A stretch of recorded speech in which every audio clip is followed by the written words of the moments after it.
પાટણમાં આવેલી મૌલાના મહેબૂબ યાકૂબની દરગાહ દાઉદી વોરા સમાજને વકફ બોર્ડના હુકમથી કબજો સોંપવામાં આવ્યો હતો।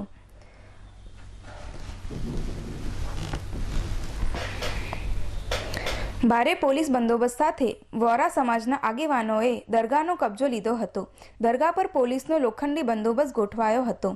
વકફ બોર્ડના હુકમ મુજબ અમોએ દરગાહનો કબજો લીધો હોવાનું Altaf Columbia power of attorney હોલ્ડરે જણાવી પૂર્વ ટ્રસ્ટીઓના પૂર્વજોની કબરો સહિત મૌલાના મહેબૂબની દરગાહ પાટણ સહિત આજુબાજુના પંથકના હિન્દુ મુસ્લિમ સમાજના લોકો માટે આસ્થાના સમાન બની રહી હોવાની હિન્દુ મુસ્લિમના લોકોને દર્શન અને જિયારત માટે પણ ખુલ્લી રાખવામાં આવવાનું તેઓએ જણાવ્યું હતું। તો 600 વર્ષ જૂની આ દરગાહ દાઉદી વોરા સમાજને સોંપતા પાટણના સુન્ની મુસ્લિમ સમાજમાં રોષ પણ જોવા મળ્યો હતો। પાટણના મુસ્લિમોને દરગાહ ખાતે આવતા રોકાશે તો ઘર્ષણના ચોક્કસ પ્રશ્નો ઊભા થવાનું કાસમ અલી સૈયદે જણાવ્યું હતું। આગામી સમયમાં હાઈકોર્ટ અને સુપ્રીમ કોર્ટમાં જવાની મુસ્લિમ આગેવાનોએ ચીમકી આપી હતી।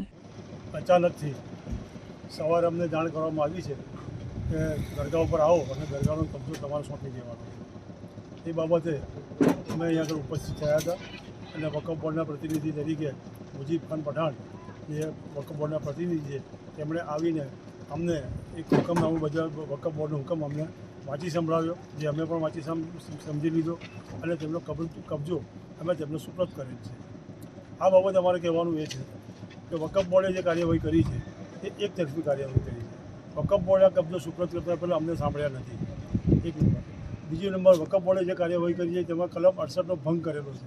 કલમ 68 બહુ સ્પષ્ટ બતાવે છે કે જેમાં કબજો આપતા મુતવલી તરફથી કોઈ ગેરરીતિ થઈ હોય કે બીજા કંઈ પ્રશ્નો ઊભા થયા હોય ત્યારે આ કબજો ન સોંપતા હોય તો એવા સંજોગોની અંદર આ કલમ 68નો ઉપયોગ કરવામાં આવે છે।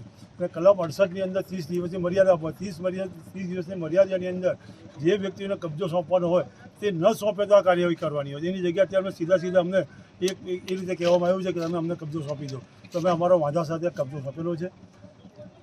આગળની વાત એ છે કે આ દરગાહનો કબજો અમારી પાસે 7 પેઢીથી છે, 1916થી લગાવીને અત્યાર સુધી 2025 સુધીનો અમારો કબજો રહેલો છે।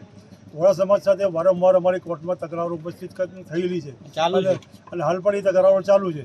એમાં બધા તમામ ઓર્ડરો અમારી તરફેણમાં આવેલા છે। એમના ચેડા કરાય કેસ ચાલુ સેશનમાં અત્યારે 3 તારીખ જે ચેડા એમને કરાયેલા છે એ ચેડાનો પણ કેસ વહીવટી તંત્ર તરફથી જે ચેડા કરવામાં આવેલા છે એ બાબતનો પણ કેસ પાટણની સેશન કોર્ટમાં ચાલી રહ્યો છે। હજી સુધી એ બાબતનો પણ કોઈ નિકાલ આવ્યો નથી। ઘણા બધા એસઆરટીનો પણ કેસ ચાલુ છે, એનો પણ કોઈ નિકાલ આવેલો નથી। તેમ છતાં પણ આ ઉતાવળિયું પગલું લઈને અને એક સાથે આ જે હુકમ કરવામાં આવ્યો છે તેની અમારો પણ સખત વાંધો છે અને તમામ લોકો નારાજ છે। પાટણ શહેરના મુસ્લિમ સમાજ નારાજ છે આની સાથે। આ કાર્ય કરવાથી વકફ બોર્ડે જે ગંભીર નોંધ નથી લીધી। સૌથી પહેલી વાત એ છે કે જ્યારે પાટણ શહેરના 35,000 મુસલમાનો આ દરગાહ ઉપર આસ્થા ધરાવે છે, વોરા સમાજ આસ્થા ધરાવે એની સામે અમારી કોઈ ના નથી, અન્ય લોકો પણ એની સામે આસ્થા ધરાવે એની સામે અમારી કોઈ ના નથી, અહીંયા આગળ આવન જાવન કરે એની સામે અમારી કોઈ ના નથી, દર્શન કરે એની સામે પણ કોઈ ના નથી। પણ કાલ ઉઠીને જો અમને પાટણ શહેરના મુસ્લિમ સમાજને રોકવામાં આવશે, અહીં દર્શન કરવા માટે રોકવામાં આવશે તો પ્રશ્નો ઉપસ્થિત થવાના છે। તે વોરા સમાજે સમજી લેવાની જરૂર છે। આગામી સ્ટેપ શું રહેશે તમારો? અમે આગામી સ્ટેપ વકફ બોર્ડનો જે હુકમ છે એની સામે અમે ટ્રિબ્યુનલની અંદર જઈશું। ટ્રિબ્યુનલથી અમે ન્યાય નહીં મળે તો અમે હાઈકોર્ટમાં જઈશું, હાઈકોર્ટમાંથી ન્યાય નહીં મળે સુપ્રીમ કોર્ટ સુધી જઈશું। પણ અમે આ પ્રશ્ને અમે છોડીશું નહીં। આ જે થયું છે ખોટું થયું છે બરાબર, તે છતાં મને પણ અમે આને સ્વીકાર કરીએ છીએ। ગુજરાત વકફ બોર્ડ 97 નંબર મોલાઈ યાકૂબ સાહેબ અને વકફ એક્ટની કાર્યવાહી છેલ્લા 3 વર્ષથી વકફ બોર્ડમાં ચાલુ હતી। એનો 19/4 બોર્ડમાં અમારા રિઝોલ્યુશન પાસ થયું અને ગઈકાલે સાંજે એટલે 29/4 એમનો હુકમ આવ્યો। મોલાઈ યાકૂબ સાહેબની જે દરગાહ છે એ સૈયદના મુફદ્દલ સૈફુદ્દીન દાઈલ મુતલકને સોંપવામાં આવે છે અને પીસફુલ પોઝેશન સાથે કાયદા વ્યવસ્થા જાળવીને। હવે જૂના ટ્રસ્ટીઓ છે એમના હવે દાદા પરદાદાની કબરો આવેલી છે અને મુસ્લિમ સમાજ પણ એ દર્શન કરવા આવે, એ લોકોને દર્શન કરવા બધા માટે ખુલ્લી। हाल ही में पाटन के अंदर मौलाना महबूब की दरगाह के अंदर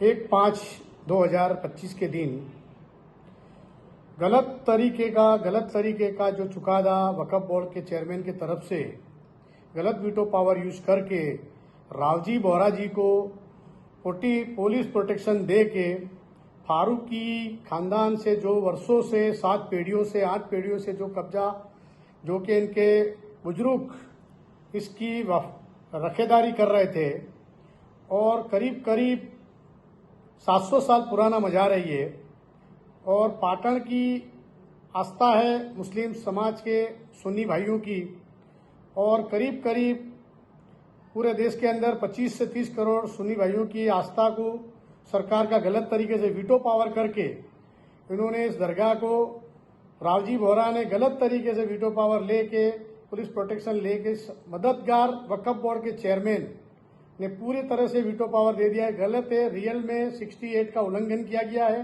और हम सरकार के अंदर हाई कोर्ट, सुप्रीम कोर्ट सब में जाएंगे और सरकार से भी हम अपील करेंगे कि ये गलत तरीके का चुकादा दिया गया है। और उसके पहले भी जो चेयरमैन थे उन्होंने भी गलत तरीके से टॉर्चर करने की कोशिश की थी, लेकिन इंशाल्लाह उनको हमने कामयाब नहीं होने दिए। तो मेरे सभी भाइयों को, सुन्नी भाइयों को मेरी अर्ज और अपील है कि फारूकी भाई का साथ दीजिए और हमारी जो दरगाह को गलत तरीके से लेने की कोशिश करें उसको हमको रोकना है। सुप्रीम कोर्ट, हाई कोर्ट, जहां भी जाना पड़े हम जाएंगे। और ये 700 साल पुराना जो पुट्ठे का टाइम था, चौपड़े का टाइम था, जब से उनकी रखेदारी थी और उनके खानदान के भी नाम थे, इन्होंने गलत तरीके से नाम अंदर एंटर करके उसको कब्जा किया गया है। उसको हम कामयाब नहीं होने देंगे इंशाल्लाह। और हम सभी सुन्नी भाइयों से मेरी अपील है कि आपका साथ और सहकार चाहिए और फारूकी भाई को साथ दीजिए और हम सब मिलकर उसकी लड़त लड़ेंगे।